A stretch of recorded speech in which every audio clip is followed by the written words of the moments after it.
Hi అండి, అందరికీ నమస్కారం. శ్రీధర్ ఫార్మ్స్ శ్రీధర్ మాట్లాడుతున్నామండి. డబుల్ బాడీ చోట 10 నెలలు పట్టాపిల్ల అండి. ఒక సింగిల్ రస్సింగ్కి సేల్లో పెట్టామని.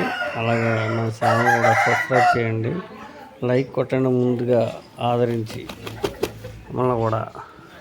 అలాగే మనం చాలా సంవత్సరాల బట్టి నుంచి కోడి సేల్కి ఇస్తున్నామండి. ఇది మళ్ళీ కొత్త ఛానల్ అండి. అలాగే ఈ ఛానల్ కూడా సబ్స్క్రైబ్ చేయండి.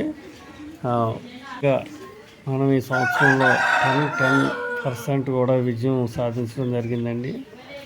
కోడిపుంజు విన్నింగ్ ఛాన్స్ ఎక్కువగా కలర్ మీద ఆధారపడి ఉంటుందండి. ఈ కలర్ యొక్క విన్నింగ్ ఛాన్స్. అలాగే మన ఛానల్ని సబ్స్క్రైబ్ చేసి మన ఎవరైతే ఫాలో అవుతారో వాళ్ళకి కలర్ ఏ విధంగా చూసుకోవాలన్నది నేను పర్టికులర్గా చెప్తానండి. దాని ప్రకారంగా ఏమాత్రం తేడా పాడాలు లేకుండా ఏ రంగు మీద ఏ రంగులో అవుతుంది అన్నది పర్టికులర్గా మేము చెప్తామండి. మీరు చూసి